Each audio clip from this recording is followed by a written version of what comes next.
Sin duda hay distintos retos que en la región deben superarse para recibir la inversión que puede venir con el nearshoring. Y en el caso puntual de Guatemala, la infraestructura adquiere una vital importancia. La siguiente conferencia, Infraestructura, el gran reto para el nearshoring y la logística del país, nos hablará de este tema. Y para ello contamos con un experto en la materia. Se trata de Juan Carlos Zapata, destacado líder en gestión pública y desarrollo empresarial en Guatemala, con una maestría en gestión pública y liderazgo de la Escuela de Gobierno de Guatemala, una licenciatura en Administración de Empresas de la Universidad Francisco Marroquín y estudios de posgrado en Suiza y en INCAE. Ha adquirido una sólida formación académica en este sentido.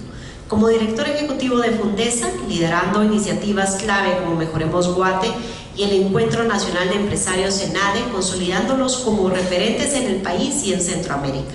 Además, ha sido parte del Comité Estratégico de Guatemala No Se Detiene y apoya activamente al sector empresarial en diversas instancias, promoviendo la competitividad y el desarrollo económico a nivel municipal y nacional.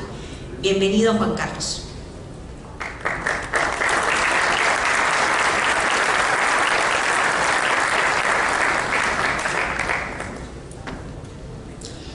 Muy buenos días. Antes que nada quiero felicitar a Cámara de Industria y a la Gremial de Bodegas por este importante encuentro y también por la invitación a poder participar, hablar de uno de los temas más complejos y que de alguna forma tienen muchos retos, pero que también pueden ser oportunidades para el país si empezamos a abordarlos con seriedad y a fortalecer la capacidad de la infraestructura en Guatemala. Esta primera gráfica que muestra cómo está Guatemala en el índice de desempeño logístico compara a Guatemala con Panamá y República Dominicana. Y lo primero que tenemos que ver es en dónde están los cuellos de botella y por qué países como República Dominicana y Panamá han logrado invertir por encima de casi el 20%, en el caso de República Dominicana llegando casi al 30% de su PIB en inversión en infraestructura, especialmente aumentando la inversión pública casi un 6% del PIB. Entonces, esta gráfica que la presentó también Hugo y que es la más reciente, es del año 2022, muestra un poco cuáles son las oportunidades del nearshoring para Guatemala y otros países. Creo que está un poco desactualizada porque hay muchos parques industriales que, como bien se presentó en la primera exposición, pues están ya en proceso de construcción, pero da una referencia de hacia dónde puede ir el país en estos temas. Lo otro que es importante reconocer cómo ha sido el crecimiento del país. El crecimiento lo hemos visto y está más o menos en un promedio alrededor del 3.5%. De hecho, cuando alguien les pregunte cómo está el crecimiento económico en Guatemala, si no se recuerdan exactamente la cifra, digan 3,5% y van a más o menos pegarle siempre, porque esa ha sido la banda sobre la cual nos hemos mantenido a lo largo de los últimos años. Y esto vemos cómo ha sido históricamente. Veamos cómo estábamos en la década de los 60s y los 70s, que es realmente donde se construyeron grandes proyectos de infraestructura en el país. Yo me pongo a pensar, y si ustedes hacen memoria, cuáles son los grandes proyectos de infraestructura y cuándo fue la última vez que se inauguraron, pues se van a dar cuenta que muchos de ellos fueron durante la época de los gobiernos militares. Eso a mucha gente no le gusta que se diga, pero es una pura y dura realidad. Desde la época democrática no hemos sido capaces, los guatemaltecos, de encontrar mecanismos de inversión pública que sean eficientes, que sean transparentes, pero que sobre todo sean resilientes y que esto genere la competitividad que el país necesita.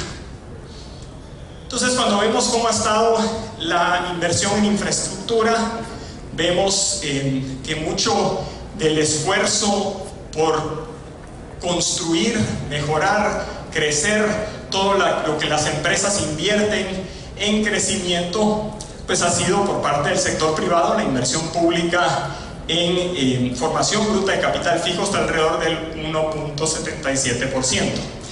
¿Qué quiere decir esto? ¿qué es lo que los países necesitan para poder desarrollarse, para poder seguir creciendo? Yo el otro día hablaba con una persona. El municipio de Guatemala está creciendo al 14%. El departamento de Guatemala está creciendo al 7%. Por supuesto, hay una diferencia entre algunos municipios fuera del municipio de Guatemala. El país, como veíamos, crece alrededor del 3,5-4%. Entonces, cuando vemos la inversión que estamos haciendo en infraestructura, va demasiado lento. No es que no se esté haciendo, es que se está haciendo a un ritmo que para el crecimiento es como que a un niño le sigan teniendo los zapatos de cuando tenía 3 años, pobre niño ya tiene 6 y no le han cambiado los zapatos. Así estamos nosotros. No estamos generando el crecimiento en infraestructura que el país necesita para el crecimiento que estamos teniendo. Aquí ustedes pueden ver la comparación de los datos al 2022 para que todos estén similares, y pueden ver ustedes que el promedio en América Latina está llegando ya alrededor del 20% del PIB, cuando vemos que países como Panamá y República Dominicana, como les decía, pues están por encima del 30%, y en el caso de Guatemala 16,76%. Entonces, ¿cuánto deberíamos invertir por año? Tenemos que multiplicar el crecimiento de nuestra inversión pública y también de la inversión privada, pero es que para que llegue la inversión privada debe haber inversión pública. Esa es una lógica muy simple de entender. El crecimiento entonces debe ser por lo menos de 4x en la inversión pública. Esto va a generar también un multiplicador en la inversión privada y también generar mayor inversión extranjera y local para llegar 1.5x y lograr entonces llegar a un 24% de la inversión total. Ahora, esto es muy fácil decirlo, y cuando empezamos a ver los datos empezamos a encontrar que estamos todavía muy lejos de ese esfuerzo. Entonces, ¿cómo está la red vial en Guatemala? Lo primero que tenemos que entender es ¿cuántos kilómetros tenemos? Bueno, tenemos 17.900 kilómetros. Por esa red vial circulan aproximadamente 4.8 millones de vehículos. Aquí están todos los vehículos, motos, camiones y todo lo que ustedes puedan pensar. Esa red ha ido creciendo. Y de hecho, a partir del 2017-2018 se empieza a incluso separar el crecimiento del número de vehículos respecto al crecimiento que traíamos de la red vial. Y si ustedes pueden ver, y eso lo ven y lo vemos en las fotos de antaño, como antes del 2004 pues uno miraba las calles y todavía pues parecía que teníamos kilómetros suficientes para poder tener los carros que teníamos en ese entonces. Esto, por supuesto, está pasando en muchas ciudades, pero la diferencia es que otras ciudades tienen anillos metropolitanos, algo que en el caso de Ciudad de Guatemala todavía no tenemos. Ahí está todavía pendiente el anillo C50, por ejemplo. Entonces, ese es el tipo de proyectos que se vuelven estratégicos para un país como Guatemala, que está creciendo a ese ritmo. Vemos entonces cómo está desagregada nuestra red vial. 60% de nuestra red vial son de tierra, y cuando digo de tierra todos entendemos qué significa eso.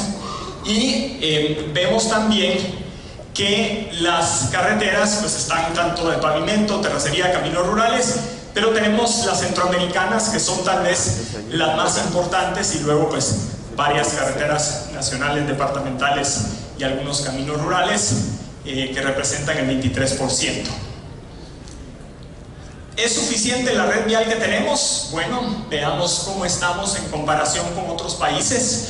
Países como Estados Unidos, pues obviamente mucho más, casi 6.800.000 kilómetros de red vial. Guatemala, como veíamos, 17.900. Si esto lo llevamos a cómo estamos por habitante, ahí es donde la cosa ya se pone más interesante.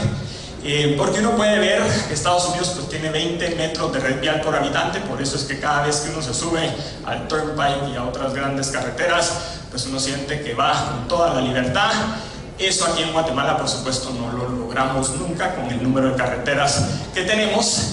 Y la gran realidad es que hoy estamos a los niveles de África. Esa es la pura y dura realidad, es que somos un país con la menor inversión en infraestructura pública por habitante de toda la región. Lo que vemos también es, si nos comparamos por metros por kilómetro cuadrado, pues también estamos bastante bajo, aunque el estándar internacional, por supuesto, es por persona. Y si esto es eficiente, bueno, veamos cómo está la velocidad promedio. Este es un estudio del Fondo Monetario Internacional. Cada vez que presento esta gráfica hay alguien que dice, no, eso está muy alto. Y yo le digo, miren, sí, efectivamente puede ser, pero también lo estaría para Estados Unidos y para México. Lo importante es ver cómo está comparativamente el país y cómo esto ha venido reduciéndose año con año. De hecho, yo estoy seguro que en la ciudad de Guatemala probablemente esa velocidad llegará a 17, 19 kilómetros por hora, y dependiendo en qué ciudad intermedia estemos, por la cantidad de túmulos que encima de todo ponen, también es muy similar. Esta es la velocidad promedio de la Comisión Nacional del Transporte, que ellos hicieron un estudio en julio 2023 de cómo estaban las velocidades en cada una de las carreteras más importantes, y aquí podemos ver pues, las diferencias de velocidades en cada tramo. Entonces, ¿a qué red vial deberíamos aspirar? Bueno, esto es lo que tenemos, esto es lo que deberíamos tener, tomando en cuenta, por supuesto, el crecimiento de las ciudades intermedias, el crecimiento que ha tenido el país, la capacidad de crecimiento en comparación con lo que ha ocurrido en otros países. Ahora, para llegar a esto, definitivamente con el sistema que tenemos no funciona. Esto, lo que nosotros hemos visto, es que requiere empezar a crear un nuevo sistema de inversión en infraestructura que conecte los caminos rurales, porque somos y estamos de acuerdo con que los caminos rurales son importantes, pero que los caminos rurales no son importantes si no se conectan con una red que pueda ir a una velocidad más rápida, una carretera de mucho mayor alcance. Entonces, en resumen, ustedes pueden ver aquí cómo podríamos llegar a poder invertir, y necesitamos entonces aumentar en casi 20.000 kilómetros nuestra red vial. ¿A qué velocidad estamos creciendo? Bueno, en los últimos años el promedio de crecimiento ha sido 200 kilómetros por año, y de hecho hay años que hemos perdido kilómetros. Y alguien se preguntará, bueno, ¿y cómo se pierden kilómetros? Bueno, imagínense, si 60% de la red vial es terracería, y si 2 años no le dieron mantenimiento, pues se perdió el camino rural. Es así de sencillo. ¿Cuál es la velocidad a la cual podemos ir? Bueno, si seguimos a ese ritmo, más o menos 200, 250 kilómetros por año, pues llegar a ese objetivo nos tardaría aproximadamente 80 años o 20 gobiernos. Entonces, como yo digo, es solo un nivel de paciencia. Si tenemos paciencia y queremos seguir con el mismo sistema, entonces vamos, como decimos, re bien. Si no, tenemos que hacer algo diferente para poder avanzar en poder tener una velocidad de construcción mucho más rápido, que es más o menos 1.500 kilómetros por año, es lo que hoy construye Colombia, y más o menos lo que ellos han hecho es lo que quisiéramos que empezara a ocurrir aquí, que pues han creado un sistema diferente de contratación. ¿Cómo está la longitud entonces de la red vial en cada uno de los departamentos? Bueno, si veíamos que en el país hay 1 metro de red vial por habitante, los capitalinos sí estamos bien, como decimos, fregados. 24 centímetros de red vial por habitante en el departamento de Guatemala. Por eso el tráfico. Entonces, entendamos que mientras no hayan más vías y hayan más carros, la matemática es bien simple. La densidad en cuanto a la red vial y también comparada por kilómetro cuadrado. Entonces, ¿cómo podemos realmente impulsar un cambio? Hace aproximadamente 15 años en el sector eléctrico pasaba más o menos lo mismo. No existía lo que en electricidad llaman redundancia, que al final es cómo poder pasar de un punto a otro con varias alternativas. Y lo que se empezó a hacer es crear un nuevo sistema para poder tener una red interconectada. Y si nos ponemos a pensar, pues al final el sistema de infraestructura vial es muy similar en su sistema al sistema eléctrico. Entonces, ¿es posible tener una experiencia exitosa? Pues sí, ya Guatemala demostró que durante muchos años ese fue un sector que atrajo mucha inversión, que lo sigue atrayendo, que por supuesto hace falta ahorita una nueva licitación, pero que es un sector que por lo menos Guatemala, digamos, yo siempre le digo a la gente, miren, en infraestructura, quieren encontrar a Guatemala, empiecen de abajo para arriba. En electricidad no es así, en electricidad estamos mucho mejor que otros países. No somos tal vez el mejor, pero estamos muy por encima del resto de la región. Entonces, se invirtieron además casi 10.000 millones de dólares en casi 10 años. Entonces, ¿por qué desde Fundesa y otras organizaciones abogamos por una ley específica?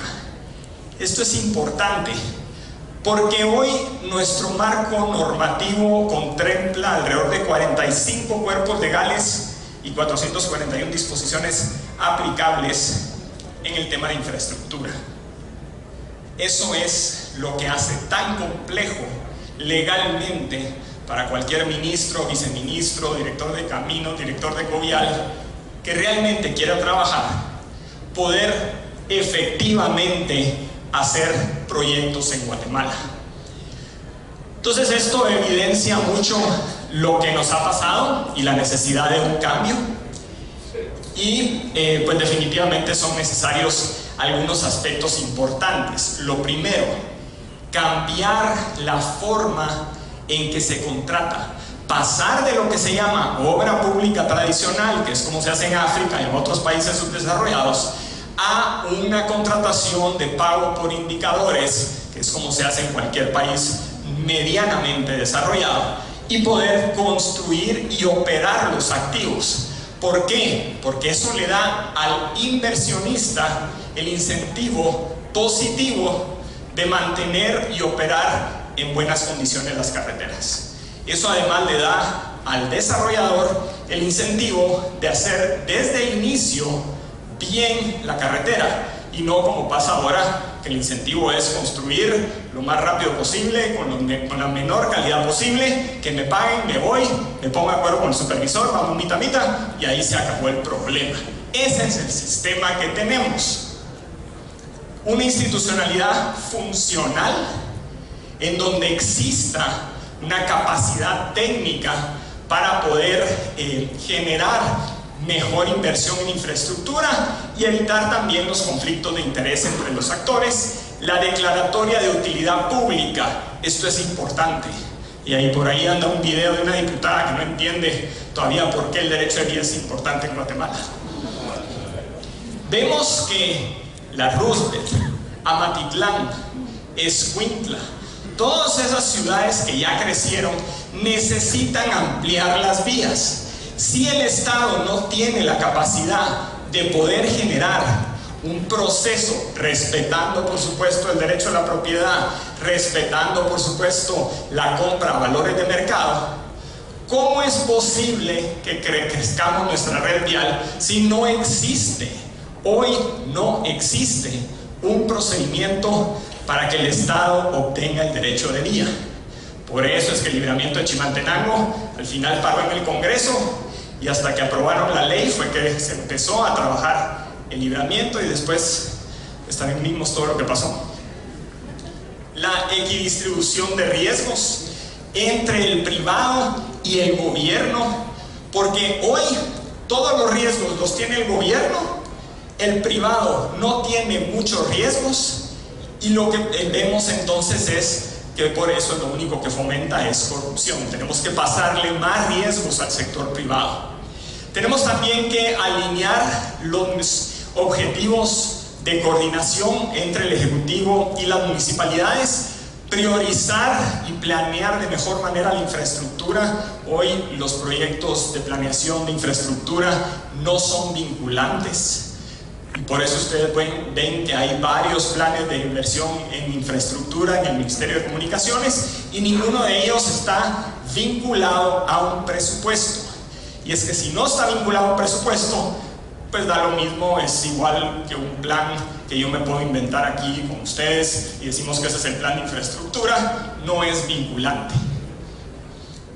Participación social, para que los ciudadanos también puedan incidir en las condiciones que se requieren de infraestructura, y la rentabilidad diferenciada, porque sí necesitamos que esto genere titularización, se genere un sistema de bolsa, se genere inversiones, para que cualquiera pueda comprar 500, 1000 quetzales de un proyecto de infraestructura, y entonces sí empezamos a tener un país de realmente tener más propietarios. Entonces, ¿qué es lo que está pasando? La iniciativa ya está en el Congreso, para quienes no la han escuchado, es la iniciativa 5431, la Ley General de Infraestructura Vial.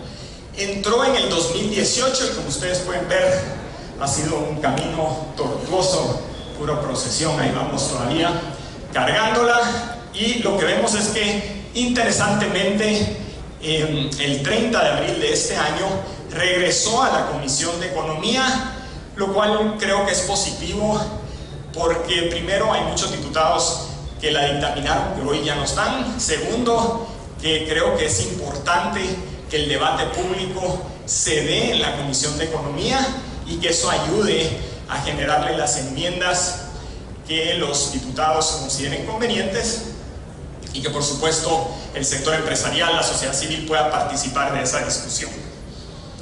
¿Cuáles son las fortalezas de esa iniciativa? Lo primero es que se crea una superintendencia de infraestructura vial, y este es un primer debate que va a existir.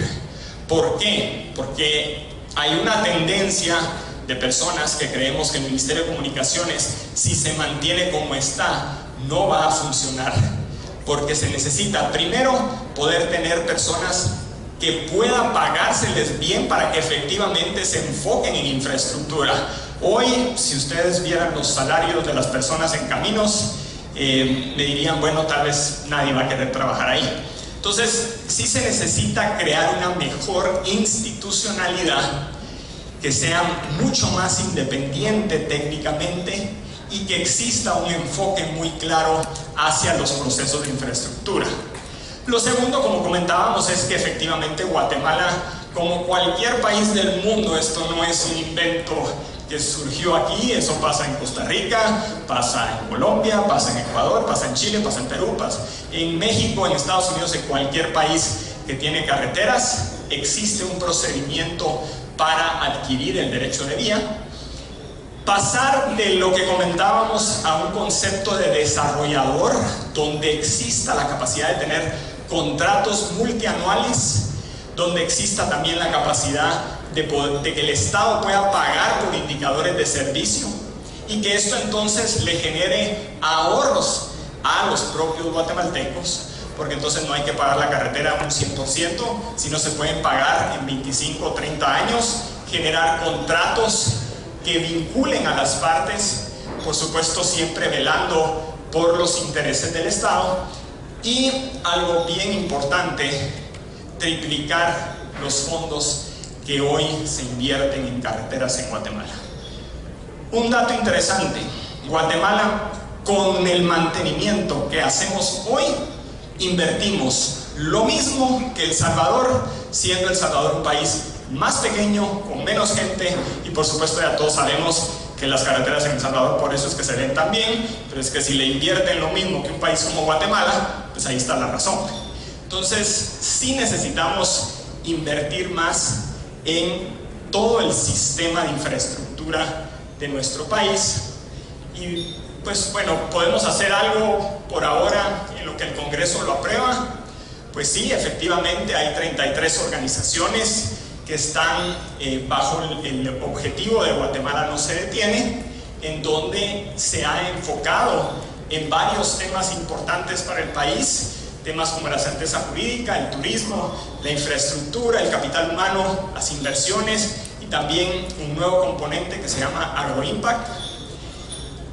Desde la Comisión de Infraestructura hemos visto cuáles son los proyectos más importantes, más estratégicos para Guatemala. Esa es una cartera de casi $7,700 millones en CAPEX. Son 100 proyectos la mayoría de obra pública tradicional, pero también aquí ustedes pueden ver algunos aeropuertos, algunos proyectos portuarios, caminos rurales, rutas turísticas y algunos pasos a desnivel en el área metropolitana. ¿Cómo ha ido creciendo esa cartera? Pues lo que nosotros estamos haciendo es trabajando de la mano con el Ministerio de Comunicaciones, porque creemos que hay un enfoque muy claro a poder acelerar la inversión en infraestructura en este momento, pero sí debemos reconocer que nos estamos topando otra vez con el mismo sistema. Y lo que vemos es que 32% de esos proyectos todavía no tienen estudios de preinversión, o tienen problemas legales, o no tienen financiamiento, y alrededor de un 36% no tienen asignados recursos para su ejecución. Eso no quiere decir que el gobierno no tenga el dinero, es que tiene que asignarle los recursos y poder meterlos en el presupuesto para que puedan ejecutarse. Luego hay proyectos que ya están con un avance importante, 15% más o menos, y 17% que ya están finalizados o por ser liquidados. Algunos ejemplos importantes: este es el puente Senma-Petapa. Ahorita se están trabajando los estudios de preinversión. Este y el puente Belice II son dos puentes estratégicos para el país. ¿Por qué? Porque si no existen estos dos puentes, este es uno, el Senma-Petapa, el otro es el puente Belice II, que como ustedes habrán visto en las noticias, ahorita está parcialmente suspendido. Lo que vemos es que si no se hacen estos puentes, no podemos hablar de un metrorriel o el metro línea blanca, como le decimos ahora. Y lo importante de esto también es que esto viabiliza el poder tener un sistema mucho más eficiente, transparente y con mejores niveles de servicio para el tráfico, para reducir un poco más el tema del tráfico en la ciudad. Así es que algunas conclusiones.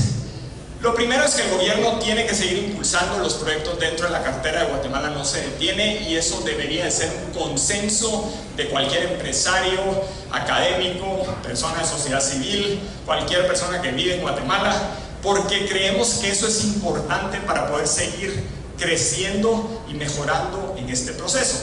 Ahora, eso no quita que es urgente que el Congreso de la República apruebe la Ley General de Infraestructura Vial. Es importante también tener una discusión sobre otras iniciativas que hay que reformar, la ley de ANADIE que regula las alianzas público-privadas, y también una ley que mejore las condiciones para invertir en puertos, porque hoy, lastimosamente, las condiciones legales que tenemos no le da la certeza jurídica a las empresas para invertir en puertos. La SAT también tiene que seguir avanzando en reducir tiempos y costos en aduanas. Reconocemos que ha habido un avance y eso es importante continuar con ello. De hecho, hay una mesa técnica público-privada que la SAT ha establecido y que creo que ha funcionado para tener ese diálogo de avance. Fomentar mayor planificación a través de los corredores logísticos, pero no es suficiente decir que sigan los planes de ordenamiento territorial. El sector empresarial tiene que involucrarse y tiene que invertir en esos planes de ordenamiento territorial. De lo contrario, no nos quejemos. El otro tema que es importante es que necesitamos trabajar de forma coordinada con otros actores, no solo el gobierno central, sino también las municipalidades, que en este tema pueden ser un aliado muy importante. Y por último, pues seguir trabajando en esa meta de que como país logremos un aumento en la formación bruta de capital fijo de llegar de 17 a 24%, y este debería de ser uno de los objetivos que cualquier persona, cuando hable con un diputado, cuando hable con un funcionario del gobierno, siempre debe estar recordando.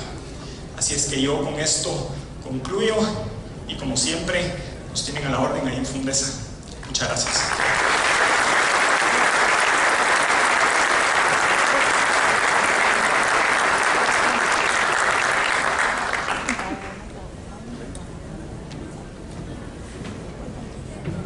Muchas gracias, Juan Carlos, por esta intervención. Realmente hay mucho por hacer, pero creo que lo más importante es expresar a través del conocimiento, que es lo que nos permite como ciudadanos ser más conscientes de las necesidades de nuestro país. Acompáñenos